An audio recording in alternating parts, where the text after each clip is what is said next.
For over 100 years, one thing was always true. Every generation got smarter than the one before them. Your grandparents outperformed their grandparents. Your parents outperformed theirs. The line only ever went up until yours.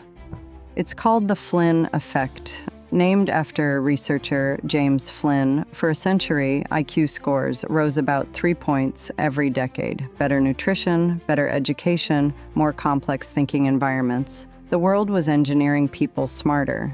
Then something happened.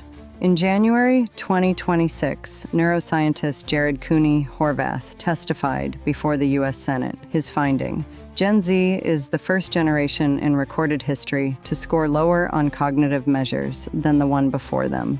Memory, attention, reasoning. The line bent the wrong way. But here's what makes this different from every put your phone down argument. This isn't about distraction. The mechanism goes deeper. The phone in your pocket isn't just pulling your attention. The research suggests it's physically changing how your brain builds connections. Horvath described it as a structural mismatch. Your brain evolved for sustained, deep focus, for problems that take time and require full attention. The platforms you spend the most time on were specifically designed to do the opposite, to fragment your attention into pieces too small to build anything from. Teenagers now spend nearly half their waking hours on screens. In schools that move to device-based learning, students are consistently off task during significant portions of device time. Not because they lack discipline, because the technology is designed to win that competition. Here's the specific mechanism. When you read continuously, sustained, uninterrupted reading for 20 minutes or more, your brain builds dense connectivity between regions handling language, memory, and reasoning. When you scroll, you get rapid stimulus response. The connectivity doesn't form.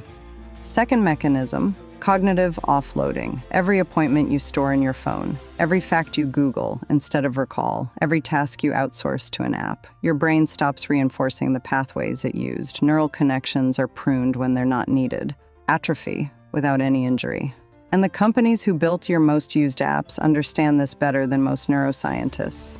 Their entire business model depends on your attention never settling anywhere long enough to go deep. That's not a side effect. That's the product. Now, here's what almost every headline on this topic missed entirely, and it changes everything.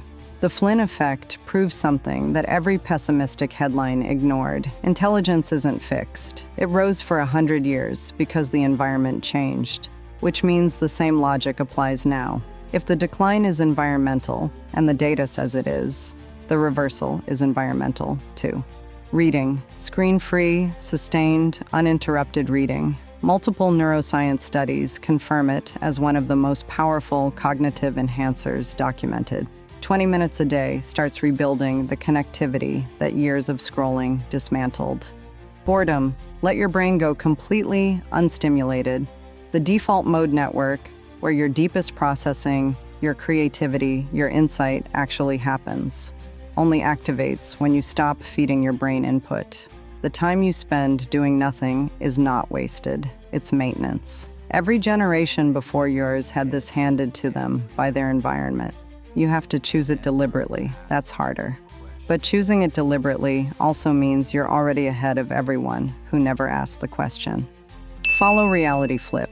I name what your brain does before you even notice it's happening.